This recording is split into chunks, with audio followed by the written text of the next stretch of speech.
मैं नीरज जी से बात शुरू करूंगा, लेकिन एक टिप्पणी और कर दूं। मैंने अभी ये उत्तराखंड राज्य अधीनस्थ सेवा चयन आयोग के अध्यक्ष को सुना।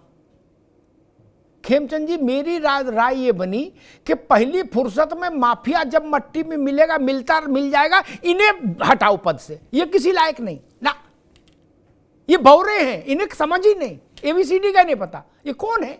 अभी नीरज जी से पूछूंगा कहां से लाए धामी जी, ये नहीं समझते कुछ भी एबीसीडी। वो कह रहे कि ये पेपर लीक का मामला नहीं है। अरे चाचा सत्यनारायण कथा है क्या? अरे तमाशा है यार, ये कॉमेडी शो है क्या? और गंभीर चेहरा बना के कह रहे हैं, हंस के कहते तो हम समझ लेते ये कपिल शर्मा टाइप आदमी है। गंभीर होके कह रहे हैं देखिए पेपर लीक का मामला नहीं है। ये 100% पेपर लीक का ही मामला है। मुख्यमंत्री कह रहे हैं कि नकल माफिया और पेपर वो कोचिंग माफिया मिलके राज्य में जिहाद छेड़ रहे हैं, और उस आयोग का अध्यक्ष कह रहा नहीं नो पेपर लीक नहीं है। खैर नीरज कोहली जी, भारत की विडंबना है, यहां कई बार बड़े पदों पर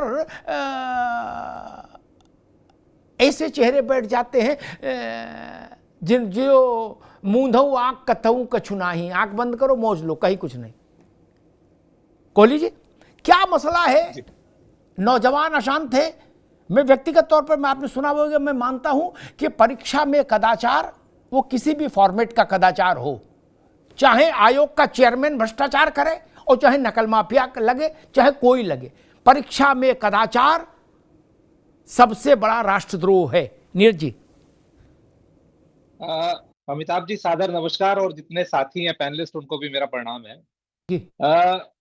मुझे बड़े कष्ट के साथ और दुख के साथ ये बात कहनी पड़ रही है कि अविभाजित उत्तर प्रदेश से अलग होने के बाद 9 नवंबर 2000 को उत्तराखंड बना, और उत्तराखंड बनने के बाद से ही ये जो पर्चे लीक का मामला है, या पेपर लीक का कहें या नकल का कहें, इसकी नींव वहीं से पड़नी शुरू हो गई। 2002 में उत्तराखंड की पहली निर्वाचित सरकार पंडित नारायण दत्त तिवारी जी की लीडरशिप में बनी। तिवारी जी अपने आप में किसी को उनका एग्जाम्पल देने की जरूरत नहीं है कि कितना बड़ा नाम था, कितने अनुभवी और पॉलिटिक्स के कितने बड़े कद के नेता थे देश में, जिन्होंने 3-3 बार उत्तर प्रदेश की बागडोर संभाली और केंद्र में कई बार मंत्री रहे, प्रधानमंत्री नहीं बन पाए। उनकी लीडरशिप में अमिताभ जी 2002 में पहली भर्ती हमारी हुई, पटवारी भर्ती। उत्तराखंड के पौड़ी डिस्ट्रिक्ट में पटवारियों की भर्ती हुई। उस समय हमारे रेवेन्यू मिनिस्टर तिवारी जी की सरकार में डॉक्टर हरक सिंह रावत थे। पटवारी भर्ती हुई और पहली भर्ती में ही जबरदस्त गड़बड़ जाला हुआ।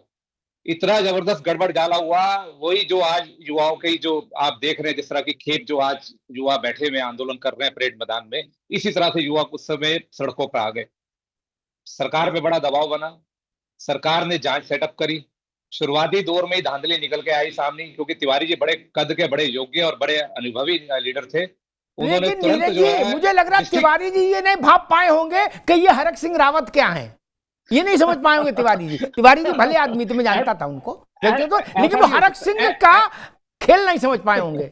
हाँ तो तिवारी जी ने इनिशिएटिव लेते हुए तुरंत देखा कि बच्चों की भावनाओं को, युवाओं के भविष्य को और अपने स्टेट को देखा। उन्होंने तुरंत जो है डिस्ट्रिक्ट मजिस्ट्रेट थे उस समय एसके लांबा, उनको सस्पेंड कर दिया। पूरे देश में हल्ला मचा कि कोई आईएएस या डीएम जो है पेपर लीक प्रकरण में निलंबित हुआ। उसके बाद सरकार जैसे ही आगे बढ़ी, इसमें देखा सरकार ने इसमें धांधली है और गड़बड़ी है, सरकार ने और उच्च स्तरीय इसमें जांच सेटअप करी, और पहली बार देश में, शायद मुझे लगता है कि पर्चे लीक के मामले में, पेपर लीक के मामले में किसी आईएएस को और किसी जिला मजिस्ट्रेट को टर्मिनेट किया गया, बर्खास्त हो गए। वो बर्खास्त हुए और वो परीक्षा गुड़ गोबर में चली गई। उन्हीं के कार्यकाल में एक और परीक्षा हुई 2002 में, सब इंस्पेक्टर भर्ती, दरोगा भर्ती, वो भी तिवारी जी की लीडरशिप में।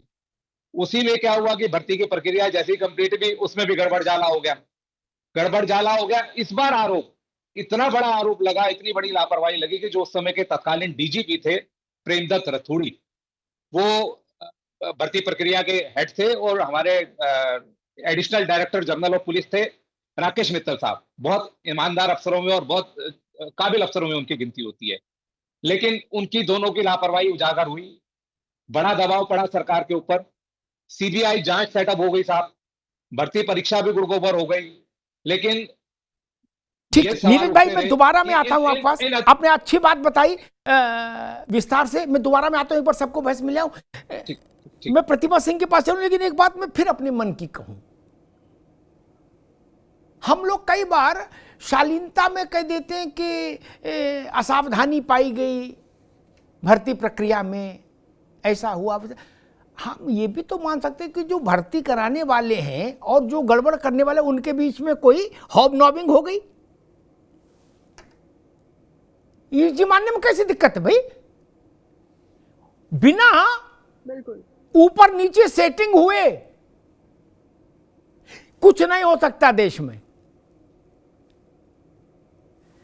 कोहली साहब, आप अपने घर के बाहर एक कट्टा सीमेंट का और 4 ईंट डलवा लो, कितनी ज्यादा नहीं, 4 ईंट और एक कट्टा सीमेंट का, घंटे भर के भीतर कोई ना कोई जूनियर इंजीनियर सिपाही आ जाएगा, बोले कोहली साहब को बुलाओ, क्या मसला है, नक्शा दिखाओ, साइड में आओ। इतना शार्प सिस्टम है, सिस्टम में कमी नहीं, सिस्टम कंप्रोमाइज्ड हो जाता है तो दिक्कत पैदा होती है। सिस्टम है, सिस्टम सब है। प्रतिमा जी, क्या मसला है? जी, उत्तराखंड हो, पश्चिम बंगाल हो, वहां के शिक्षा मंत्री जेल काट रहे हैं, उनने भी पैसा ले लेके कमरे भर लिए मास्टरों की भर्ती में। ये क्या स्थिति है? नौजवान जाए तो जाए कहां? अब नौजवान कहाँ जाए, इसका जवाब तो मोदी जी पहले ही दे चुके हैं अमिताभ जी, कि नौजवान नाली से निकलती हुई जो गैस है उस पे कढ़ाई रखे और पकौड़े तलने का कार्य करे। और नौजवान तो बेचारा पकौड़े भी नहीं जो है तल सकता, क्योंकि सरसों का तेल भी 200 के पार जा चुका है। देखिए, ये इसके पीछे जो मास्टरमाइंड है अमिताभ जी, हाकम सिंह, आपको यहाँ पैनलिस्ट जितने भी बैठे हैं, नीरज जी बहुत अच्छे से उन्हें जानते हैं, कि पढ़ा होगा, देखा होगा उन्होंने, कि 2022 में भी इसी तरीके का कुकृत्य करने का जो है कार्य किया गया था।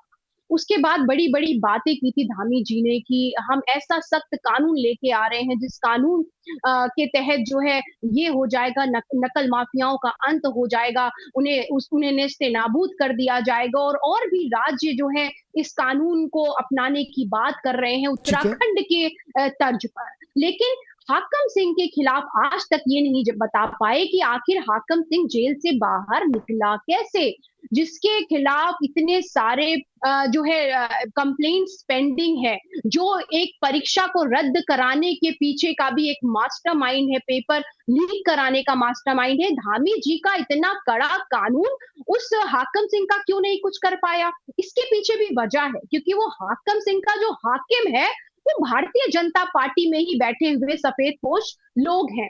अब इन्होंने देखिए जनता की आंख में धूल झोंकने का कार्य क्या किया।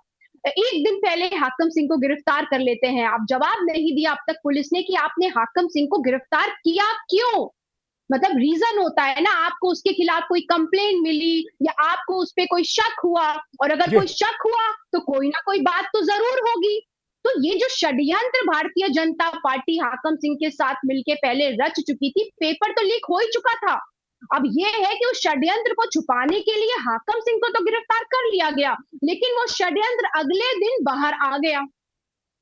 तो ये हाकम सिंह के खिलाफ आपने कार्रवाई क्यों नहीं की? इसकी वजह है क्योंकि अगर हाकम सिंह के खिलाफ कोई कार्रवाई हुई, कड़ा कानून कहता है अमिताभ जी कि उम्र कैद हो जाएगी, आपकी प्रॉपर्टी हम जब्त कर लेंगे। अरे भाई जवाब दे भाजपा, क्या आपने हाकम सिंह की प्रॉपर्टी जब्त की? उसके खिलाफ आपने कोर्ट में सबूत क्यों नहीं पेश किए? क्यों आपने उसकी जो है जो बेल एप्लीकेशन थी उसके खिलाफ आप वहां पे खड़े हुए कि भाई ऐसे मास्टरमाइंड को आप जो है मत दीजिए बेल, क्योंकि ये अगर बाहर जाएगा तो नौजवानों के भविष्य के साथ खिलवाड़ करने का कार्य करेगा। तो हाकिम का पता जब तक नहीं चलेगा तब तक ये जो सिंडिकेट है ये एक नासूर बना हुआ है प्रदेश के युवाओं के लिए, ये नासूर कभी खत्म नहीं होगा जब तक। ठीक है प्रतिमा जी, मैं आऊंगा आपके पास, मैं बीजेपी के पास। ठीक है प्रतिमा जी, मैं आऊंगा आपका दोबारा, मैं बीजेपी के पास चलूं, लेकिन फिर एक दो बिंदुओं पर मुझे बात कहनी है।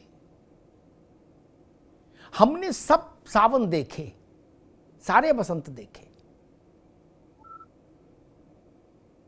40 साल में बहुत सारी पार्टियां शासन करते देख ली, बहुत सारे नेता मंत्री, मुख्यमंत्री, प्रधानमंत्री रहते देख लिए।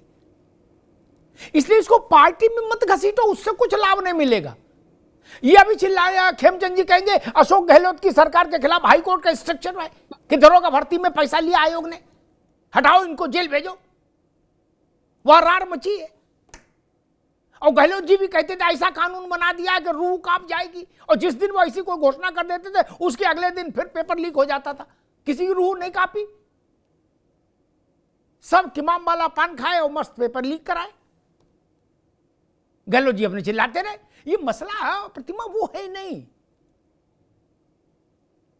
इस अभी नीरज जी ने पंडित नारायण तिवारी के समय को उदाहरण दी ना। तिवारी जी तो स्वतंत्रता आंदोलन से तप कर निकले व्यक्ति थे, वो हरक सिंह नहीं थे। मैं जानता हूं उनकी योग्यता निष्ठा, लेकिन उसके बाद भी हुआ। अब आज मेरा कोर इशू है खेमचंद जी, सरकारें आएंगी जाएंगी, मंत्रियों के चेहरे बदलेंगे, मुख्यमंत्रियों के चेहरे बदलेंगे। कल जो पेपर लीक पर आरोप लगाएंगे वो अगले सरकार परिवर्तन के बाद पेपर लीक पर डिफेंसिव हो जाएंगे। ये सब रहेगा, लेकिन इससे नौजवान के मरते हुए सपनों का इलाज नहीं हो रहा। किसी ने कहा कि हमने एवरेस्ट वाला कानून बना दिया, किसी ने एवरेस्ट से ऊंची चोटी बताई, बोले हमने इतना कड़ा कानून बना दिया। अरे दादा, उस कानून को ओढ़े के बिछाएं। खेमचंद जी क्या करें उस कानून का?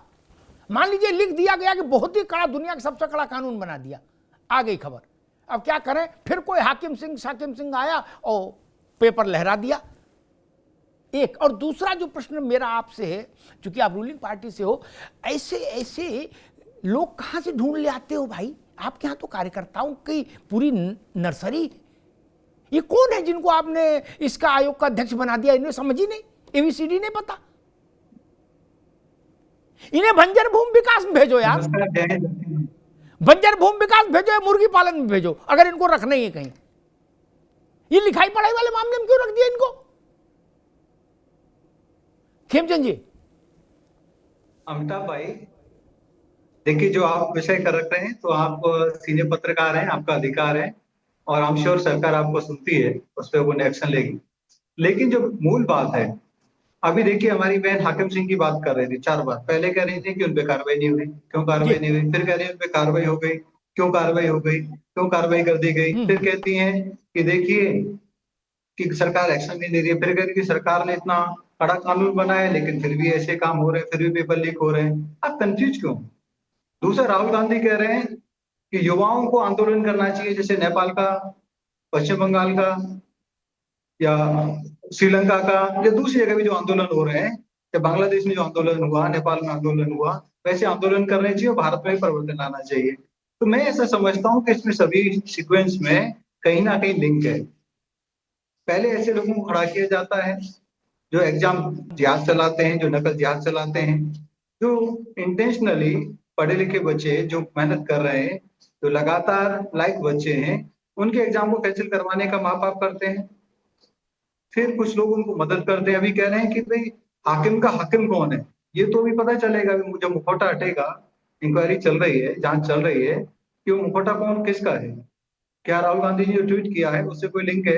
क्या कांग्रेस के नेता जिस तरीके से अलग अलग जगह, जैसे लद्दाख में पाए गए हिंसा में, या कर्नाटक में जिस तरीके से अभी समाचार आ रहे हैं, या और भी जगह समाचार आ रहे हैं, क्या वो लिंक है? और हंस के आप इसको इस तरीके से नहीं टाल सकते। जिस तरीके से राहुल गांधी जी ने देश विरोध में उन्होंने हिंसा भड़काने का प्रयास किया, उन्होंने सभी को भड़काने के लिए ट्वीट किया, पब्लिकली उन्होंने कॉल किया है, ये अपने आप में भी बहुत कुछ बताता है। और कांग्रेस किस मुंह से कह रही है? मैं तो पूछना चाहता हूँ, आपके जितने भी स्टेट गवर्नमेंट हैं, सब में एक से एक बढ़कर वहां पे पेपर लीक हुआ करते थे। चाहे आपकी पुरानी राजस्थान की सरकार हो, चाहे आज की आपकी हिमाचल की सरकार देख लो, आप अपनी तेलंगाना और कर्नाटक की सरकार देख लो, और आपकी तो केंद्र सरकार में भी एक से एक बड़े घोटाले हुए थे। हम कानून ला रहे हैं, इसको स्ट्रीमलाइन कर रहे हैं, सिस्टम को सही कर रहे हैं, करेक्ट कर रहे हैं, सिस्टम में जो लोग पकड़े जाते हैं उन पे कार्रवाई की जा रही है, फिर आप पे नहीं कार्रवाई क्यों की जा रही है? तो वाई यू आर कंफ्यूज? लोग पूछ रहे हैं, तो कार्रवाई होती है तो कह रहे हैं क्यों कार्रवाई की गई, कार्रवाई नहीं होती है तो आप कहते हैं कार्रवाई क्यों नहीं की जा रही है, कानून क्यों बना दिया गया? मैं आपको इन शॉर्ट, हमारे मुख्यमंत्री जी ने साफ कर दिया है, जो पेपर लीक हुआ है उसमें जो भी दोषी हैं, जहां तक भी जिससे भी लिंक है, कोई भी हो, किसी को छोड़ा नहीं जाएगा, बख्शा नहीं जाएगा, और जो सख्त कानून उत्तराखंड में लागू है जी उसके तहत सभी कार्रवाई की जाएगी। उनकी संपत्ति को भी जब्त किया जाएगा, उनको कड़ी से कड़ी सजा दिलवाने का काम किया जाएगा, और किसी को भी छोड़ा नहीं जाएगा ताकि वो हमारे युवाओं के भविष्य से खेल ना सके। ये मैं आपको आश्वस्त कर सकता हूँ। ठीक बात है। हमारे साथ युवा हल्ला बोल के अध्यक्ष गोविंद मिश्रा भी जुड़ गए हैं। गोविंद जी का भी बहुत स्वागत है। मैं एक अटपटी सी बात कहता हूं गोविंद जी, आप मुझे जानते हो, जिधर लोग सिरहाना रखते उधर मैं पैताना कर लेता हूं, जिधर पैताना उधर सिरहाना। मैं इसमें पढ़ता ही नहीं कि हाकिम सिंह को पकड़ो और रामलाल को पकड़ो और इसको जेल डाल दो, उसकी जमानत हो जाए, ये चिंदी वाला काम नहीं। जो आयोग है वो किसी मंत्रालय के अधीन है, ठीक? जी बिल्कुल। वहां भी आईएएस है, आयोग में भी काजू वगैरह का जो नाश्ता कर रहे हैं, टीएडीए बिल लगा रहे हैं सदस्य लोग हैं, वो भी हैं। एक बार 10-20 को इकट्ठा जेल भेज दो, क्या हाकिम सिंह, राम सिंह, किसी की जरूरत नहीं पड़े, सब सुधर जाएंगे।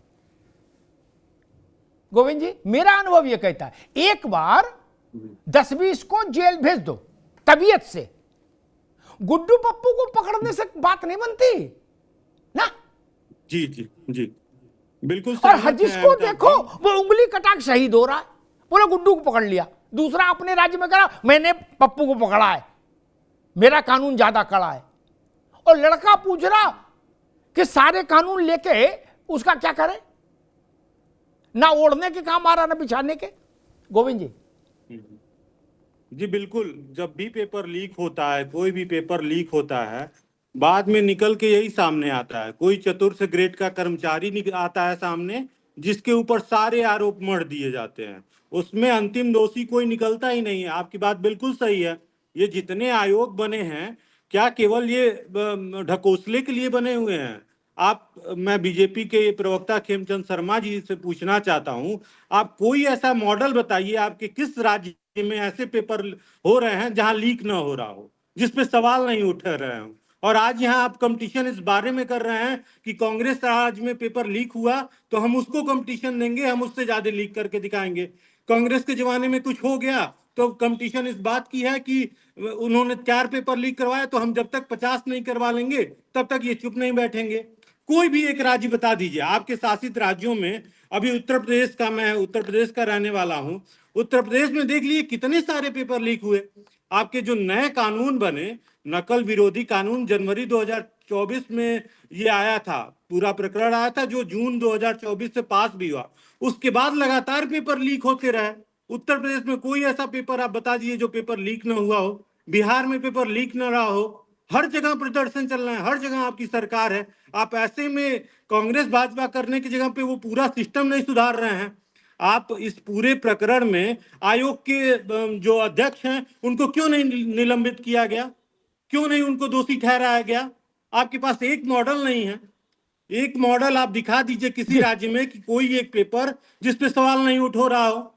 ये केवल कानून बनाने से, केवल दिखावा करने के लिए बुलडोजर चलाने से ये अब रास नहीं आएगी। आपको कुछ होगा तो उसमें गलती विपक्ष की हो जाएगी, गलती राहुल गांधी की हो जाएगी, क्यों वो भड़का रहे हैं लड़कों को। भाई पेपर जो चोरी हो रहा है, जो पेपर लीक हो रहा है, वो आज का सवाल तो है नहीं। आपकी देश में 11-12 साल से सरकार है, उत्तराखंड में सरकार है, उत्तर प्रदेश में है, कहां आपने ऐसा मॉडल बना लिया जहां पेपर लीक नहीं हो रहा है? गोविंद जी ठीक है, मैं एक चीज इसमें संशोधन जरूर दूंगा, जिसे लोकसभा में अमेंडमेंट दिया जाता है ना, वैसे गोविंद ने जो कुछ कहा उसमें राहुल गांधी, ममता बनर्जी, अखिलेश यादव, इनको भी किसी को ये नैतिक अधिकार हासिल नहीं है कि ये युवाओं के खैरख्वाह बन के मैदानी जंग में कूद पड़े। समझ गए ना गोविंद जी? राजस्थान का रायता अभी तक बिखरा पड़ा है। अशोक गहलोत के खिलाफ कौन सी टिप्पणी नहीं हुई? वहां क्या हुआ? सब माउस ले रहे हैं, दूध जलेबी खा रहे हैं। क्या राहुल गांधी ने अशोक गहलोत को पद से हटा दिया था कि तुम एक परीक्षा नहीं करा पाते, हटाओ? नहीं ना, ऐसा नहीं चलेगा भैया। इनके उनके में ही बेड़ा गर्क हो गया देश का। मेरा केंद्र, मेरी चिंता का विषय नौजवान है। वो भाजपा के शासन में हो तो गोविंद जी मुझे चुनाव तो लड़ना नहीं, अब वो कांग्रेस के शासन में हो तो, और टीएमसी के शासन में हो तो। जी बिल्कुल। जैसे ही हम पार्टियों पर राजनीति करने लगते हैं नीरज जी, वैसे ही हम कोर इशू को डाइल्यूट कर देते हैं। गलत कह रहा हूं क्या? लड़ाई आ जाएगी राहुल गांधी जगत प्रकाश नड्डा, लड़ाई है मुकेश की सुरेश की सड़क पर, और हम लड़ाई कहां ले आए? बोले खेमचंद शर्मा और प्रतिमा की लड़ाई है। मुर्गे लड़ा रहे हैं कि कुश्ती कर रहे हैं? यही बड़ा दुर्भाग्य और यही बड़ी कष्ट की बात है कि जो नौजवान साथी है जिनके भविष्य को लेकर आप लोग, हम लोग चिंतित हैं, उनकी कोई बात नहीं कर रहा है। यहाँ भाजपा कांग्रेस की बात आ गई, आरोप प्रत्यारोप की बात आ गई, वो उनके कार्यकाल गिराने लग गया, ये उनके कार्यकाल गिराने लग गया। और आज बड़े मजे की बात यह है कि जिनके कार्यकाल में, जो मैंने आपको एक बताने की कोशिश करी कि उत्तराखंड में शुरू से लेकर आज तक क्या हुआ, कोई सरकार ऐसी नहीं रही जो बेदाग रही हो, जिसके कार्यकाल में शायद ही पर्चा लीक ना हुआ हो या शायद ही इस तरह की कोई बात ना हुई हो। आज वही जो पार्टियां विपक्ष में, आज वही नौजवानों के साथ खड़ी हुई, जबकि उनके कार्यकाल में भी ये सब कुछ होता रहा, जांचें भी होती रही, अधिकारी जेल भी जाते रहे, सब कुछ होता रहा। तो सवाल ये है कि सिस्टम को दुरुस्त करने का, ईमानदारी से सिस्टम को दुरुस्त करो। कानून आपने बना दिया, देश का सबसे सख्त कानून उत्तराखंड में बना, जिसमें 1 करोड़ रुपए का अर्थदंड का प्रावधान है और उम्र कैद की सजा की है। सवाल ये है कि इतना सख्त कानून बनाया, आपकी मंशा साफ होगी, आपकी नीयत साफ होगी, लेकिन सवाल ये भी है कि फिर इसके बावजूद भी सरकार के इकबाल को ये नकल माफिया जैसे लोग जो है, पेपर लीक जैसे ये चुन्नी कटी करने वाले लोग आज चुनौती देते नजर आ रहे हैं। सवाल ये है कि ये चुनौती कब बंद होगी, क्योंकि सिलसिला तो हम पिछले 25 वर्षों से देखते आ रहे हैं, उत्तराखंड में लगातार देखते आ रहे हैं। इस सरकार ने जरूर सख्ती की है। धामी जी जब 2022 में मुख्यमंत्री बनकर आए तो उन्होंने पुराने प्रकरणों में, जो उस समय लेटेस्ट प्रकरण हुए, उनमें सब में कईयों में एसआईटी जांच भी करी, उसमें कईयों में विजिलेंस जांच भी करी। और आप अभी बात कर रहे थे कि बड़े आयोग के लोग, बड़े लोग जो हैं, यहाँ एक भारतीय वन सेवा के उच्च अधिकारी जो आयोग में अध्यक्ष भी रहे, उनके कार्यकाल में भी 2015-16 में एक भर्ती हुई थी, जिसका भंडाफोड़ 2022 में हुआ। जो कल्पित पकड़े गए थे उन्होंने उनका नाम बताया और वो जेल गए। वो पहली बार हुआ कि आयोग उस समय आयोग के अध्यक्ष थे, वो जेल गए। लेकिन इतना कुछ होने के बावजूद भी, सब कुछ होने के बावजूद, सरकार के पूरा दम भरने के बाद भी इस तरह के लोग जो हैं, और ये जो नकल का तरीका है अमिताभ जी, एक पेपर लीक तो चलो लगता है कि बहुत बड़े माफिया लोग गेम खेल रहे हैं कि एग्जाम से पहले ही पेपर लीक कर दिया। इस तरह की नकल तो हम, क्योंकि उत्तर प्रदेश में, अविभाजित उत्तर प्रदेश में हम 12th और 10th और 12th का हमने यूपी बोर्ड की परीक्षा दी है। उस जमाने में आपको पता है कि इस तरह की होती थी कि कमरे से बाहर पर्चा आ गया और आंसर शीट बन के चलेगी। ये इस तरह के, ये जो नकल का जो तरीका है, इस तरीके का आज के हाईटेक सिस्टम में इस तरह की नकल हो रही है। ये बड़ा आश्चर्य की बात है, ये बड़ा चौंकाने वाली बात है, जब सिस्टम इतना फुल प्रूफ हो चुका है, आप जैमर लगे हैं, टेक्नोलॉजी इतनी तेज है, आपने सिस्टम कानून इतना पुख्ता कर दिया, उसके बावजूद भी अगर इस तरह की चीजें, छोटे छोटे लोग भी अगर हमारे कानून को चुनौती देंगे, पुलिस प्रशासन को चुनौती देंगे, आयोग को चुनौती देंगे, तो बात कैसे बनेगी, कैसे चीजें आगे ठीक होंगी, और कैसे हमारे युवा जो है विश्वास और भरोसा करेंगे सरकार के ऊपर। मैं प्रतिमा जी के पास जाऊं उससे पहले एक अपना अनुभव कहता हूं। जैसे नीरज जी ने कहा, मेरे अनुभव से सहमत असहमत होने का सबके पास अधिकार है, लेकिन मैं उतनी ही चीजें बोलता हूं अपने मंच पर जो मैंने खुद देखी आंखों से। मैं गूगल वाला आदमी कभी नहीं रहा ना। कबीर ने कहा कि तू कहता है कागज लेकी, मैं कहता हूं आंखन देखी। शिक्षा के क्षेत्र में प्राइमरी से लेके और पीजी तक और प्रोफेशनल इंस्टीट्यूट्स तक राजनीतिक लोगों ने एकाधिकार कर लिया। कहीं सीधे वो हैं, कहीं कोई चिंटू उनका बैठा है, नाम चिंटू का है, लेकिन पैसा भैया जी का लगा है। समस्या वहां पर है।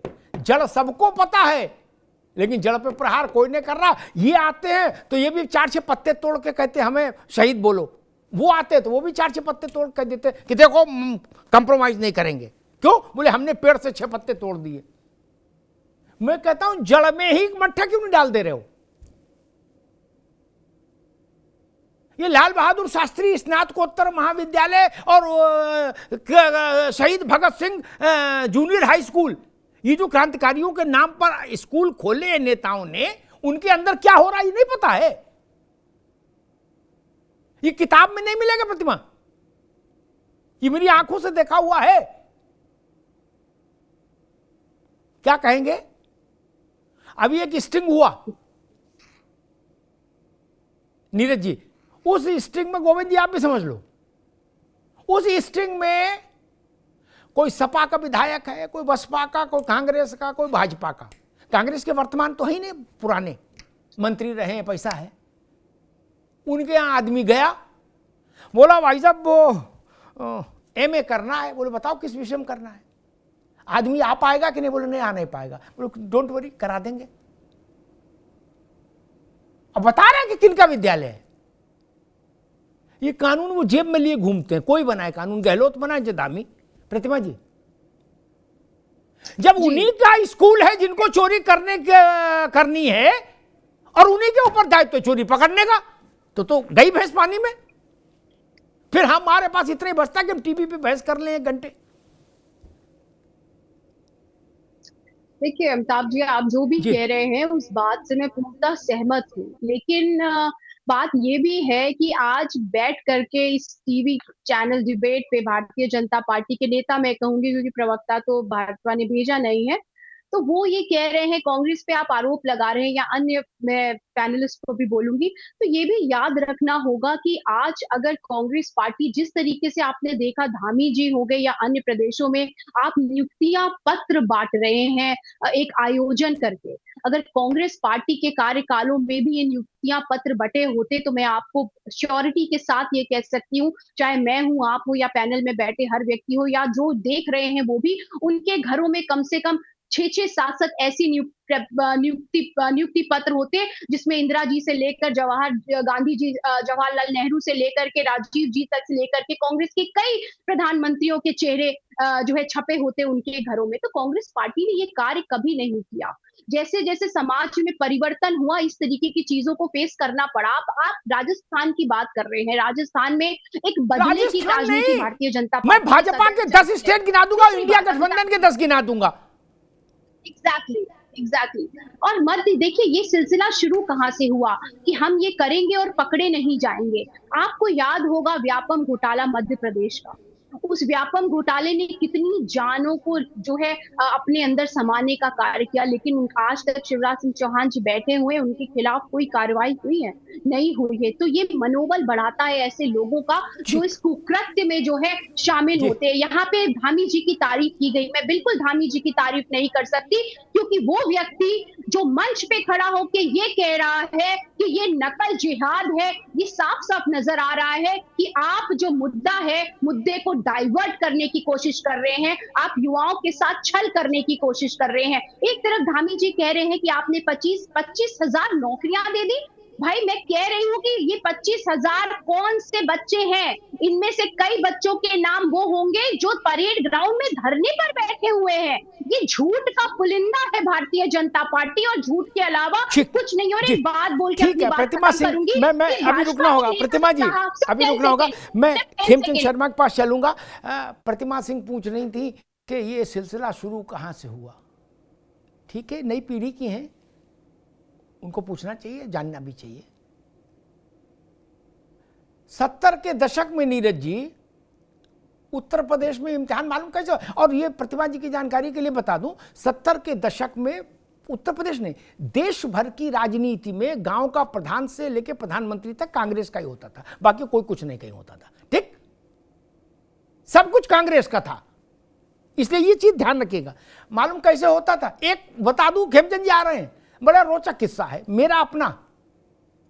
मैं भी विचित्र प्राणी था, एक बार चला गया, 12वीं का इम्तिहान था या 10वीं का बोर्ड का, तो मैंने कहा आंखों से देखूं, लोग कहते थे आके, तो चला गया मोटरसाइकिल पर बैठ के, तो थोड़ा सक्रिय था वहाँ, तो लोग जानते जुनते थे, तो वहाँ 10-12 राइफल वाले मूछे बिल्कुल नथुलाल जैसी गेट पे थे स्कूल के, और ऐसे ही कोई नाम था, शहीद भगत सिंह महाविद्यालय टाइप का कुछ, वो नाम ऐसे ही रखते थे, राष्ट्र भावना से ओतप्रोत। क्या कांग्रेस के एक वो थे विधायक, उनका था। तो मैं गया, अब आपको चीज समझनी है तो बन के तो वैसे ही जाना पड़ेगा। मैंने कहा कि भाई एक लड़का हमारा है इधर, हमने कहा देख लूं। अरे बोले भाई साहब बताओ, इधर आओ, रजिस्टर लाओ। बोले बताओ नाम। बोले रजिस्टर में लिखो और ए ग्रेड वाले कमरे में लिखो। मैंने कहा ए ग्रेड मतलब ग्रेड में कमरे बांटे हैं? बोले हाँ। मैंने ए ग्रेड में क्या होगा? प्रतिमा जी सुन लो, आप लोगों को समझना चाहिए, खेमचंद जी आपको भी, गोपाल बाबू, अरे गोविंद जी आप भी समझो, तब हल्ला बोल पाओगे। बोले ए ग्रेड में भैया ये है कि कॉपी मास्टर लिखेगा, लड़का अपना बाहर सिगरेट पिए, बीड़ी पिए, कोई जैसा क्या मास्टर की जिम्मेदारी लगा दें, कॉपी लिखो जमा कराओ। क्या? मैंने कहा बी में, अच्छा बी में कराएं तो क्या होगा? बोले बी में किताब कॉपी नहीं, मास्टर बोल देगा पर्चा का हल, लिखना अपने आप पड़ेगा। एक मास्टर आएगा, खड़ा हो जाएगा, नंबर 1 से लेकर 10 तक सारे सवाल हल करा देगा। और मैंने सी ग्रेड में मान लो पैसा कम हो, प्रतिमा जी सुन लीजिएगा, और मैं कह रहा हूं इसलिए इसकी ईमानदारी की गारंटी मानिए। बोले भाई सी में यह है भैया कि लड़के को अपनी किताब कॉपी खुद लानी पड़ेगी, अपनी नकल खुद करनी पड़ेगी, हमारी कोई जिम्मेदारी नहीं, पास हो चाहे फेल।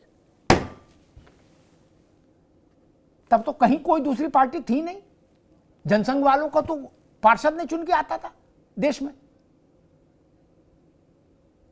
अटल बिहारी वाजपेयी चुनाव हार रहे थे, तो खेमचंद के ऊपर तो ठिकरा नहीं फोड़ सकते। ये हमने आंखों से देखा है। इसमें डॉक्यूमेंट्री बना दें, नेटफ्लिक्स पर डाल दें तो हंगामा मच जाए। और राजनेताओं के स्कूलों में मालूम प्रतिमा जी क्या होता था? स्कूल के चारों ओर वो 6 फुट गहरी खाई खुदवा देते थे, उसमें पानी भरवा देते थे। मैंने पूछा ऐसा क्यों करते हो गोविंद जी? तो उन्होंने कहा फ्लाइंग स्क्वाड वाले आए तो अंदर ना आ पाए सीधे, क्या हल्ला गुल्ला मचाएंगे, फिर हम पटरा लेके जाएंगे, तब तक व्यवस्था कर देंगे। फ्लाइंग स्क्वाड वाला आ जाता था तो 3 बोरा नकल निकलती थी, वो प्रबंधक अपने कमरे में रख लेता था, उसके जाते ही वो नकल के बोरे कमरों में उलट दिए जाते थे, अपनी अपनी किताब ले लो। शिक्षा कहां से बनेगी प्रतिभा जी? एक अगर मैं सही नाम याद कर रहा हूं, बिहार में एक नेता थे राम लखन यादव, कांग्रेस के नेता थे, फिर तीसरी धारा में भी आ गए। मनमोहन नरसिंह राव जी की सरकार बचाई उन्होंने एक बार खेल में। वो बिहार में शिक्षा माफिया कहे जाते थे। प्राइमरी से लेके और मेडिकल तक कोई स्कूल छोड़ा नहीं भाई ने जो बनवा नहीं दिया। हालांकि उनकी कोई शिक्षा में रुचि नहीं थी, ना उनका शिक्षा से कोई लेना देना था। अगला कोल्ड स्टोरेज बनवाता वैसे स्कूल बनवा दिए। ये स्थिति है, वहां से देश आगे चला है प्रतिमा जी, वहां से देश आगे चला है। हमको ये भी ध्यान रखना चाहिए। कानून तो तब भी थे, नकल करने वाले को शासन इनाम देगा ऐसा तो कभी नहीं था, लेकिन सब होता था। इसलिए मैंने कहा पार्टियों के बीच में मत उलझाइए, नहीं तो देखिए खेमचंद जी, सरकार किसी की रहे, नारायण दत्त तिवारी की रही हो या पुष्कर धामी की रहे, या ममता बनर्जी की या विधान चंद्र राय की रही हो बंगाल में, मूल प्रश्न ये जो मेरी समझ कहती है कि समस्या कहां है। बाकी सब हमने देख लिया, गुड्डू को गिरफ्तार करके, पप्पू के घर बुलडोजर चला के और रमेश की संपत्ति जब्त करके और रफीक को उल्टा टांग के सब देख लिया। इलाज नहीं हो रहा है, बुखार चढ़ता ही जा रहा है, ठंडी पट्टी से काम नहीं चलेगा। तो क्यों नहीं एक बार ये भी करके देख ले कि ये जो शिक्षा का तंत्र है, क्या इसके पीछे राजनीतिक लोग हैं? कई जगह तो सीधे हैं और कई जगह पीछे हैं। क्या इस कारण कानून वहां जाके विकलांग हो जाता है? सरकार कोई हो, क्या 4 बार का एमपी का स्कूल है, क्या कर लेगा कानून? गाजियाबाद में एक बड़ा स्कूल है, एक बड़े राजनेता का है, नीरज जी, उसके यहां एक बच्चा मर गया विचित्र स्थिति में, डिस्ट्रिक्ट मजिस्ट्रेट गया और तब और स्कूल नहीं खुलवा पाया, बोले सुबह आइएगा, सुबह ही खुलेगा, अभी नहीं खुल सकता। वो नीरज कोहली का स्कूल होता तो डीएम गेट तोड़वा देता और गार्ड को मारते मारते जीप में लदवा देता, लेकिन उसको पता कि अगर मैंने ये हटवा दिया, गेट तोड़वा दिया तो बवाल हो जाएगा। भाई स्कूल किनका, ये भी तो देखो। गोविंद जी, ये शिक्षा की सच्चाई है ना, खेमचंद जी के पास था। खेमचंद जी, ये सच्चाई नहीं है क्या? अमिताभ भाई, मैं आपके बयान पे कुछ कमेंट नहीं करना चाहूंगा, आपने सोच समझ के बोला है, लेकिन कुछ चीजें हैं जो पर्ची और खर्ची से कांग्रेस के जमाने में चलती थी वो नहीं चल रही। हमने सिस्टम को बहुत ज्यादा बेटर किया है, ट्रांसपेरेंसी हम लाए हैं, हमने टेक्नोलॉजी का उपयोग किया है। पहले ये एडोक पे रखते थे और कुछ समय फेक एडवर्टीजमेंट करके, मैंने खुद देखा है, और रेगुलर कर दिया करते थे। एसएससी और जो लो लेवल के जितने भी, even clerk, head clerk, assistant, lab assistant और इवन ऑफिसर लेवल के लोगों को ये बैकएंड से भर्ती किया करते थे। एडोक पे लिया और धीरे धीरे धीरे 6 महीने में, साल भर में उसको परमानेंट, ये सब जो परंपरा थी वो कांग्रेस की परंपरा थी। फिर चोरी कराना, पेपर लीक कराना, उसका उपयोग करना। अब क्या सिस्टम मजबूत है, तभी ये चीजें सब बाहर आ रही हैं। पहले चोरी बाहर ही नहीं आती थी, चोर चोरी करके चले गए, लायक बच्चे रह गए और नालायक बच्चे चोरी करके वो नौकरी भी पा गए। अब सिस्टम को अब लोगों ने ट्रांसपेरेंसी के साथ टेक्नोलॉजी का उपयोग करना शुरू किया। जब टेक्नोलॉजी का उपयोग शुरू हुआ है तो उससे बहुत सारी चीजें बाहर आ रही हैं। मैं ये कह सकता हूं कि धीरे धीरे जिस तरीके से केंद्र ने कानून बनाए, राज्यों ने कानून बनाए, हम उस ओर तेजी से बढ़ रहे हैं कि जहां पे ह्यूमन इंटरफेयर और ह्यूमन इंटरेक्शन मिनिमम हो जाएगी, जब ह्यूमन की इंटरवेंशन मिनिमम हो जाएगी, इंटरफेरेंस मिनिमम हो जाएगी, टेक्नोलॉजी का उपयोग होगा। आज हम प्रोफेशनल सर्टिफिकेट करते हैं, मैं सॉफ्टवेयर आर्किटेक्ट हूँ, इंटरनेशनल सर्टिफिकेशन करते हैं, उसमें स्क्रीन लॉक हो जाती है। आपके मूवमेंट, आपके आसपास कोई आ रहा है, जा रहा है, ये सारा मॉनिटर होता है, तो उसके अकॉर्डिंगली डिसीजन होता है कि आप पास हुए या नहीं हुए, कोई इंटरवेंशन हुई है नहीं हुई है। अगर इंटरवेंशन हुई है तो आपके एग्जाम को रिजेक्ट कर दिया जाता है। तो मैं ये कह सकता हूँ कि हमारी गवर्नमेंट, हमारा system towards technology oriented, technology driven system की ओर आगे बढ़ रहा है। और वो दिन दूर नहीं है कि इस तरीके की जो पेपर लीक, जब पेपर जिहाद जो चल रहा है वो वहां पे सक्सेसफुल नहीं होगा। प्रॉब्लम है, मैं ये नहीं कह रहा प्रॉब्लम नहीं है, प्रॉब्लम है, तभी ये चीजें बाहर आ रही हो। प्रॉब्लम के बहुत सारे रीजन, कुछ रीजन आपने बताए, कुछ रीजन ये भी हैं कि कुछ लोग अपनी मैलाफाइड इंटेंशन से भी, कि भाई ठीक है कि गवर्नमेंट को बदनाम करना है, सिस्टम को बदनाम करना है, या इस तरीके का माहौल क्रिएट करना है। जैन जी का वैसे तो आंदोलन हो नहीं रहा है कि कुछ मुद्दों पे कुछ लोगों को उकसाया जाए, तो वो भी इसमें अपनी रोटियां सेक रहे हैं। लेकिन जो भी जिम्मेदार है, गोविंद जी लास्ट कमेंट, आप क्या कहते हैं, ये कैसे रुक सकता है? कानून कितने भी कड़े बना लो, टाइप ही करना है तो हो जाता है, वो तो मान लीजिए क्या हत्या करने पर फांसी और उम्र कैद है, अब इससे कड़ा तो कुछ नहीं हो सकता, फिर भी हत्या हो रही है।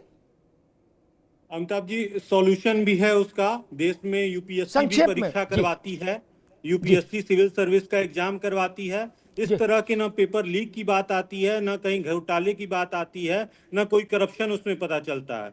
बस ये इनकी मानसिकता होनी चाहिए, सरकारों की सोच में, प्राथमिकता में। अगर युवाओं को नौकरी देना है तो ऐसा पेपर लीक नहीं होगा। लगातार देश में प्रदर्शन हो रहे हैं। अभी एसएससी का प्रदर्शन दिल्ली में चल रहा था, जहां ऐसे वेंडर के खिलाफ प्रदर्शन चल रहा था। टेक्नोलॉजी की बात कर रहे थे खेमचंद जी, ऐसे वेंडर के खिलाफ चल रहा था प्रदर्शन कि उसकी वेंडरशिप चेंज करो, जिसने मध्य प्रदेश में घोटाले किए थे, व्यापम घोटाले में जिसका इन्वॉल्वमेंट था, उसको बैन करने की मांग कर रहे थे। बड़ी जनमेन सी मांग थी, सरकार को मान लेनी चाहिए थी। उत्तर प्रदेश में वही बात कर रहा हूं मैं, टेक्नोलॉजी के साथ लगातार इंप्रूव हो रहा था। दरोगा की भर्ती हुई थी, एसआई की परीक्षा हुई थी, जहां वो मतलब 20 मिनट में पूरा परीक्षा सॉल्व कर लिया, पेपर सॉल्व कर लिया, और 150 में से 140 नंबर, 150 नंबर छात्रों के आ रहे हैं। यही नहीं, मतलब सिलेक्शन के बाद जब उनका बायोमेट्रिक हो रहा है, उन वेरिफिकेशन के दौरान, कहीं नौकरी के दौरान, कहीं मेडिकल के दौरान, अब भी फर्जी एसआई पकड़े जा रहे हैं। तो कोई ऐसा मॉडल तो बनाना ही नहीं चाहती है। ठीक है गोविंद जी, अगर एक ठीक है, तगड़ा मॉडल ठीक। बन जाए, जी, जैसा अभी रुकना होगा यूपीएससी गोविंद का भाई, अब एग्जांपल आगे एक समय है। कम है। मैंने एक फर्जीवाड़ा देखा, नाना प्रकार के आविष्कारक हैं भारत में। राजस्थान में वहां की सरकारी स्वास्थ्य सेवा में बहुत सारे लोग आ गए विकलांग, 50%, 40%, 30% विकलांग का सर्टिफिकेट लेके, जिसके दोनों कान बढ़िया सुन सकते थे वो भी बहरा का सर्टिफिकेट ले आया। अब उनकी छटाई हो रही है, तो क्या करिएगा। मुझे एक शेर याद आता है, अब इसको रख लो प्रतिमा जी, अब इसको नीचे कर लो। ये चुनावी रैली में ठीक है, आपने दिखा दिया, ज्यादा नहीं। एक शेर याद आता है नीरज जी कि इस तरफ से उस तरफ तक सब शरीके जुर्म हैं, इस तरफ से उस तरफ तक सब शरीके जुर्म हैं, आदमी रिहा है या जमानत पर फरार। हमने सबको देखा। नानी के आगे ननिहाल की बात कोई ना करो ना, बिल्कुल। हमने सबको देखा मित्र। ज्यादा बहस लंबी चलती तो सब लोग दुखी होके जाते कि बताओ ऐसी ऐसी बातें कह दी जो नहीं कहनी चाहिए थी। क्या गोविंद बाबू समझिए ना, पुराना हमने सब देखा, सारे सावन देखे। मैंने मूल बात पर हाथ रखा है। 3 बार एमएलसी, 4 बार एमएलए, 2 बार मंत्री रहे भैया जी, उनके 4 स्कूल हैं। क्या मैं ऐसे ऐसे राजनेताओं को जानता हूं जिनके 50-50 शैक्षणिक संस्थान है क्या, और निजी हेलीकॉप्टर पर चल रहे हैं, निजी हेलीकॉप्टर पर। उनके यहां दरोगा चला जाएगा कानून लेके, बोले भाई साहब एक सख्त कानून बनाया था। सरकार किसी की हो, चला जाएगा क्या? प्रैक्टिकल बात करो मुझसे। ये गोविंद मिश्रा चले जाएंगे हल्ला बोल करने, ये भी हल्ला बोल नहीं कर सकते। हल्ला बोल करेंगे हाथ पे टूट जाएंगे, और ज्यादा हल्ला बोल देंगे तो मारे जाएंगे। ये भी तो सुरक्षित जगह पे बेचारे हल्ला बोल कर सकते हैं, जहां कम से कम जान तो सुरक्षित हो। गोविंद गलत तो नहीं कर रहा भैया, वहां हल्ला बोलने जाओगे कहां बचोगे? आपको भी पुलिस चाहिए प्रदर्शन के लिए भी, वरना किसी स्कूल के बाहर करके देख लो प्रदर्शन, किसी की सरकार हो, खेमचंद जी स्कूल के बाहर करके देख लो, पता लग जाएगा। बीमारी यहां पर है।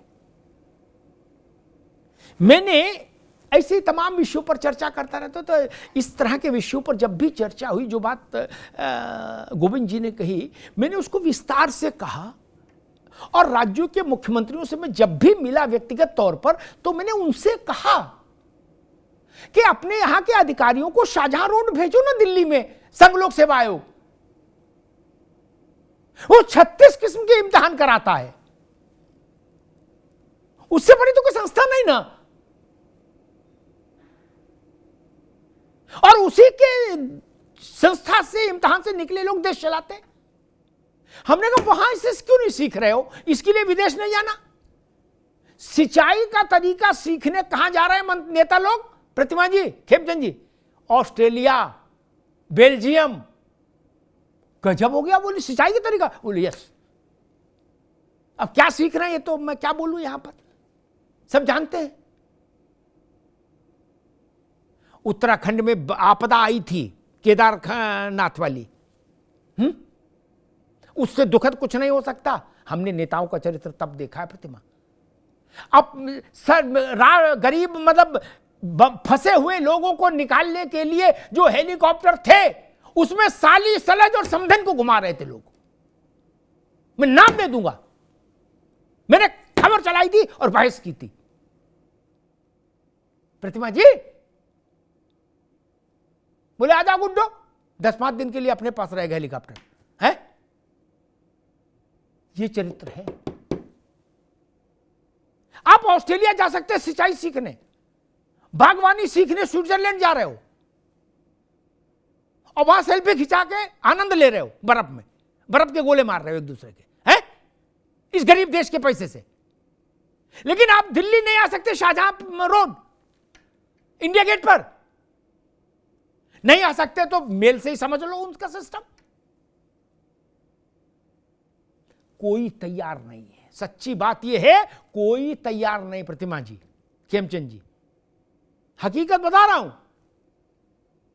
चाहे कांग्रेस हो, चाहे भाजपा हो, चाहे जनता दल हो, चाहे लोक दल हो, चाहे कोई पार्टी हो, कोई तैयार नहीं। राहुल गांधी अपने ही राज्यों में करा दें संघ लोक सेवा जैसी परीक्षा, पटवारी की, मिडवाइफ की, नर्स की, सिपाही की, अपने ऐसे करा दो। ऐसी नहीं, वो भी नहीं कराएंगे। हमको मालूम है पानी कहां ठहरा है गोविंद जी, हमने मान लिया ये बहुत खराब है खेमचंद जी, इधर वाले अच्छे हैं, इनसे ये करा दो। ममता बनर्जी से ये करा दो कि संघ लोक सेवा आयोग जैसे परीक्षा कराएंगे, करा दो। मैं समर्थन में खड़ा हूं, उनकी प्रशंसा करूंगा। बताओ, मैं पक्षपात नहीं कर सकता, इसीलिए मैंने कहा इस तरफ से उस तरफ तक सब शरीके जुर्म है। आदमी या तो रिहा है या जमानत पर फरार। झारखंड में हेमंत सोरेन को बोल दो केस आ जाए, यहां से कर लो। और अगर कोई राज्य सरकार, आखिरी बात कह के बात समाप्त करूंगा, इस पर सब लोग सोचिएगा, सच्ची बात, अच्छी बात, सीखने भी मत भेजिए कोहली जी। कोई राज्य सरकार ऑफिशियली चिट्ठी भेजकर संघ लोक सेवा आयोग से अगर अपने राज्य के लिए 4 अधिकारी मांग लेगी तो भेज दिए जाएंगे। आप करो तो, आप नहीं करेंगे, क्यों नहीं करेंगे प्रतिभा जी ये भी बता दें। मालूम है, हमको चयनित लोगों की सूची में हस्तक्षेप का निर्वाध अधिकार चाहिए अगर हम सत्ता में हैं, ये समझ लीजिए, ठीक। इसलिए कोई नहीं चाहता कि संघ लोक सेवा आयोग जैसी व्यवस्था हो जाए। नहीं तो क्या दिक्कत क्या है? पाकिस्तान का संघ लोक सेवा आयोग है? नहीं। चाइना का है? नहीं। हमारा है। एक व्यवस्था है देश में जो भारतीय प्रशासनिक सेवा से लेके और भारतीय वन सेवा तक के लोगों को चुनती है, पोस्ट ऑफिस तक के लोगों को चुनती है। करा लो ऐसा, कोई दिक्कत है? मुझे बताओ। पड़ोस के घर में एक व्यवस्था बनी है और हम जानते हैं व्यवस्था बनी, लेकिन हम उस व्यवस्था को अपने यहाँ नहीं लागू करना चाहते और मातम हर दिन मना रहे हैं। जो सरकार में है वो थोते तर्क दे रहे हैं डिफेंड करने के लिए, जो विपक्ष में है वो फालतू आरोप लगा रहे हैं, और तो कुछ है नहीं। मैं कहता हूं संकट मिटे कटे सब पीरा, लोक सेवा आयोग जैसा व्यवस्था करा दो। किसी को बुलडोजर की जरूरत ही नहीं पड़ेगी, किसी को बहुत कड़े कानून की जरूरत ही नहीं। आपने कभी शाहजहां रोड पर हल्ला हंगामा सुना? नहीं। कभी जिंदाबाद मुर्दाबाद सुना? नहीं। नेहरू जी के समय से आज तक परीक्षा चल रही है, तो जब वहां हो सकती है तो यहां क्यों नहीं हो सकती? इस पर सोचिएगा। धन्यवाद।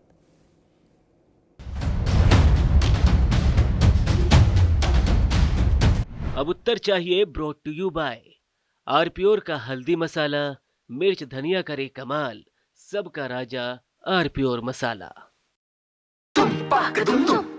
अरे श्रीमती जी, कुछ तो सस्ता लो, बचत करो। नहीं श्रीमान जी, सब बढ़िया लो, रहने दीजिए। इसमें क्या खास बात है? थोड़े में ज्यादा स्वाद, यही तो है इसकी खास बात। वाओ मामा, क्या स्वाद है? अरे मेरे राजा, सबका राजा आरपीओर मसाला।